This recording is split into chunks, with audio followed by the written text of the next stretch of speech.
E pronto. Também gravado? Também foi gravado. Foi gravado aí. Sim. Bom, então vamos. Então, quero agradecer realmente à organização, ao Paulo, ao Rita, ao professor Vítor Longo, aos participantes, aos managers aqui da Academia e realmente à essência de Portugal, não é? Ao tal arcanjo de Portugal e a toda a tradição milenária que nos faz chegar até aqui, até aos dias de hoje, tentando enquadrar estas duas esferas que são centrais no ser humano, a religião e a política. E, no fundo, são duas esferas, dois círculos, são também dois braços da cruz, não é? A religião, num sentido que nos liga entre a tal anabase e a catabase, ou entre as profundezas e as alturas, mas que também nos abre, e essa posição da cruz de Cristo também nos abre ao próximo, não é? Que é, no fundo, a definição principal da polis, da política, que é o bem da sociedade.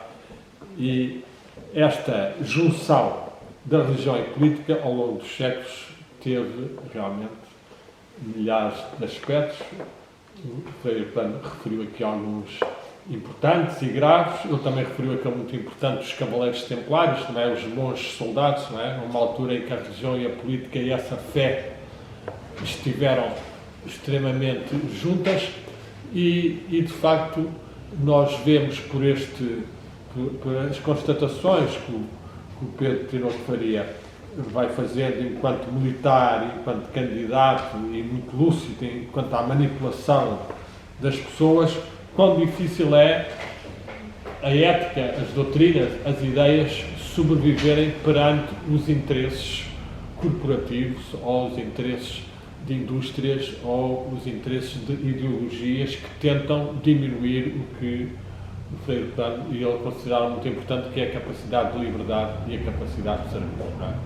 Foi apontado aqui, de facto, o diálogo e, de facto, entre estas duas esferas, da política e da religião, que, de certa forma, ora estão conflituosas, ora estão desligadas, o que é que há no meio? No meio existe a nossa capacidade de compreensão que deriva da educação e da informação. E a informação, nós hoje em dia sabemos como a informação é de tal forma tão manipuladora, tão opressiva, que a capacidade de se estar a ser informado é muito menor do que está-se a ser desinformado. Como ele contou, as narrativas oficiais, seja em relação à guerra entre a Ucrânia e a Rússia ou na Palestina, são realmente extremamente dominadoras e controladoras do comum das pessoas que não têm acesso a outro tipo de informação senão a que é veiculada pelos grandes órgãos de comunicação, que nós sabemos que estão ao serviço de interesses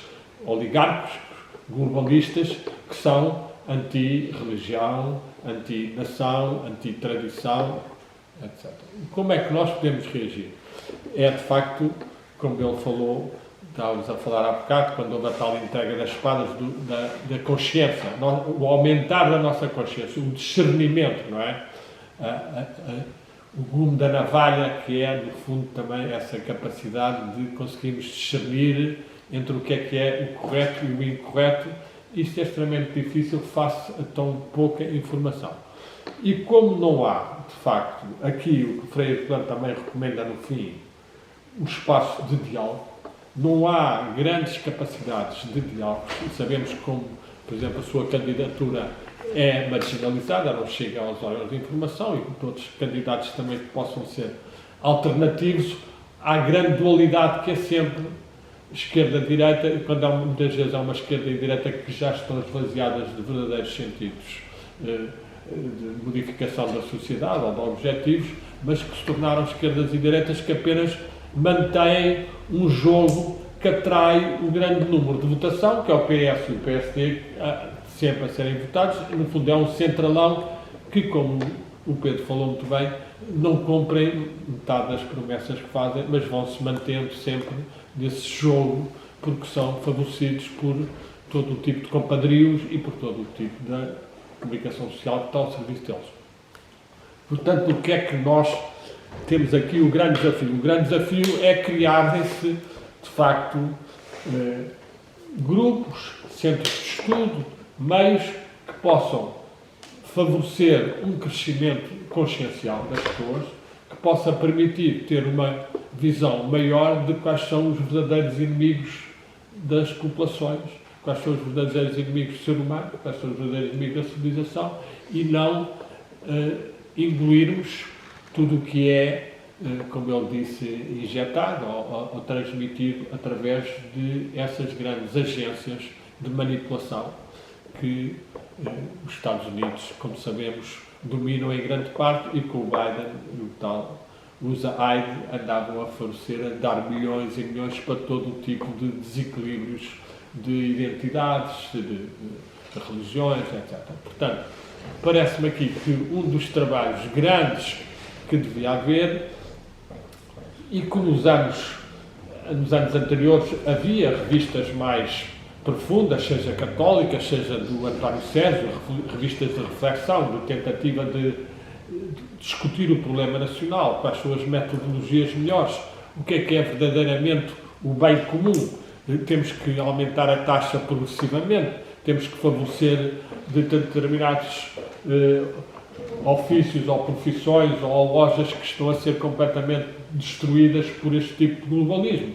Quais são as tradições que vale a pena? Portanto, este tipo de Estado da Nação e uma proposta a partir de pessoas conhecedoras dos vários domínios, seja do domínio literário, seja do domínio de investigação, seja do domínio de ciência, seja do domínio de saúde, tudo isso devia ser mais posto de uma forma científica e dialogante e não tanto partidária, nem tanto por interesses de partido. Portanto, isso implica, de facto, um movimento de cidadãos independentes que nós estamos a ver que estão a surgir. Nestas eleições, os cidadãos independentes já estão a ganhar lugares, portanto, acho que é uma linha importantíssima de ser desenvolvida. E, por outro lado, haver também, eu considero as Nações Unidas um órgão muito fraco, a Unesco também. A Unesco tinha mais a obrigação de tentar fazer, por exemplo, um manual de tolerância, de comunismo, de compreensão das várias religiões, dos aspectos positivos que eles têm, os aspectos que são demasiado localizados, os aspectos que até hoje em dia devem ser considerados já ultrapassados, e haver aí um fornecimento mundial de uma educação que permitisse as pessoas terem uma base de diálogo maior para enfrentar os problemas que nós temos de realmente um globalismo que muitas vezes vai criar fanatismos doidos de um lado e também depois reações de russofobias ou de islamofobias, etc., exageradas, porque eu viajei, fui para a Índia 2 vezes por terra, fui e vim, passei por várias mesquitas, estive com mestres persas de grande sabedoria, que falavam francês, que ficaram encantados por encontrarem um homem, a poder dialogar com eles da espiritualidade, da sua dimensão interior, porque esse é o aspecto que o Freire Plano realçou, e que eu julgo com alguma sui generis, que muitos não aceitam tanto isso. No fundo, a religião é uma base universal e está presente por trás de todas as religiões. Depois há todas as religiões, mas elas representam uma aspiração do ser humano, seja a sua origem, seja a sua própria dimensão espiritual, a tal centelha divina que todos nós temos e que tanto a mística cristã, o Luís Brecht, por exemplo, foram os místicos de Santa Teresa, etc., tiveram experiências desse íntimo mais íntimo, que é de origem divina e que está dentro de nós, e que se nós temos esse contacto e essa realização, já não somos tão facilmente manipulados, nem somos levados para atitudes tão violentas como são muitas vezes reproduzidas facilmente até a níveis religiosos de religiões. Uma pessoa fica completamente atónito quando há aquelas mortandades na Índia entre os islâmicos e os indianos, religiões que são, teoricamente, a indiana, que é super pacífica, como é que de repente se metem todos a matar, não é? Portanto, é uma falha de uma uma inoculação cada vez maior, como tu disseste, dessa tal oferecerem 40 minutos de desgraças e depois oferecem o panda, eu aí talvez até veja mais oferecerem o panda no sentido de oferecerem o rebuçado no fim, Não, para as mas pessoas entrarem... o Gil explica isso bem no livro, que é exatamente a planificação do horror. Pois, pode Do ser. terror. Ou seja, entra-nos pela televisão tanta desgraça Sim, sim. que eu vejo aquela... Eu já não me emociono. Sim, pronto. As pessoas já não aí- se emocionam. Aí eu já não chamo de planificação, eu chamo que é uma insensibilização, é uma anestesia. Exatamente, uma Isso eu anestesia. estou a fazer. Exatamente. E no fim, dão esse roçado no fim, porque o amor aos animais foi quase erguido a uma religião, não é? Foi erguido a uma religião, não é? Toda a gente, perde horas com os animais, já não vão meditar, já não vão à missa, já não vão ajudar no próximo, e andam sempre, não têm filhos, portanto, tudo tem o seu lugar. Eu sou muito amigo de animais e até contigo temos visto do teu animal todas essas relações, é muito importante, mas o ser humano não é um animal. Ou se é um animal em termos físicos, tem uma dimensão espiritual que é fundamental ser reativada. E é essa dimensão espiritual que, de facto, eu acho que também tem que ser mais desenvolvida pela religião e pela espiritualidade. Ou seja, portanto, nós temos que fazer as pessoas consciencializarem-se mais que há uma vida depois da morte, não é? Que há uma qualificação para a vida depois da morte de acordo com o que nós fizemos cá e que, portanto, as pessoas não podem pensar que isto é, ó Deus dará, que não há uma ordem, que não há uma justiça, mas as pessoas conseguirem perceber que há uma causalidade, algo que na Índia se chama a lei do karma, ou que aqui no Ocidente se diz o que se semeia escolhas, não é? E que, de facto, nós estamos aqui como peregrinos, como cuidadores da Terra, e, portanto, o aspecto ecológico também é muito importante, não é? A natureza e a ecologia não podem ser só vistas de um ponto de vista económico, mas têm que ser vistas de um ponto de vista da harmonia da natureza e de uma harmonia do cosmos, e, portanto, acho que neste momento a religião e a política, graças também ao desenvolvimento da ciência, podem unir-se nas pessoas que escapam a essa manipulação excessiva dos interesses corporativos, que é manter as pessoas na polarização esquerda-direita ou numa visão, como tu realçaste, do Gasset, que já já tem os 50 anos, mas dessa automatização e esvaziamento, mas que continua a ser Há muito... uma racionalidade histórica, as coisas acabam por voltar a acontecer, não é? Sim, também. Portanto, aqui há uma necessidade de enriquecer mais as pessoas com os diálogos, com a relação familiar ou convivial. Por exemplo, nós temos aqui a academia. Pois é evidente que há uma ressonância entre as pessoas que participam na academia ou que estiveram aqui, e se nós temos um culto pelos nossos antepassados, ou pela nossa região, ou pela nossa ordem, ou por um determinado santo, nós entramos em campos de energias que têm uma realidade. É isso que a ciência tem provado. Eu ainda estava a falar com o professor Vítor Lobo do Rupert Sheldrake, que é um dos grandes cientistas que tem falado de Rupert Sheldrake dos campos geomórficos, em que realmente explicam bem como é que os animais conseguem guiar através das grandes distâncias, ou o cão consegue perceber quando é que o dono está a sair da casa, e portanto, e o ser humano, a capacidade de sentir que está a ser observado, ou as telepatias. Por exemplo, o Dino Radin também é um cientista que eu já conheci, já veio cá às reuniões da Bial, também tem feito um grande trabalho sobre como é que a energia do pensamento se transmite instantaneamente e passa mesmo para além de blocos de cimento totais. Eles metem duas pessoas que são de famílias e têm grandes afinidades, mas elas conseguem transmitir instantaneamente o pensamento quase bloqueado completamente. Portanto, é uma energia que não é uma energia meramente eletromagnética, mas é uma energia do nível quântico, não é? Essas são energias quânticas.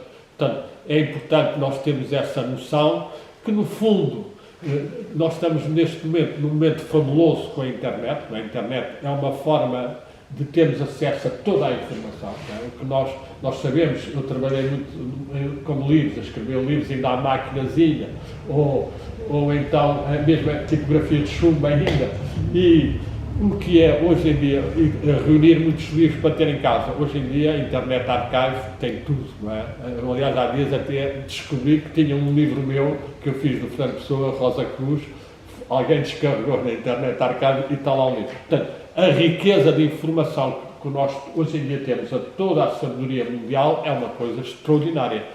Falta, muitas vezes, o discernimento para as pessoas conseguirem saber utilizar isso e, muitas vezes, depois dialogar e comparar. Isto porque é importante? Faz-nos aproximar da tal noção do corpo místico da Igreja, não é? Ou, realmente, da tradição milenária.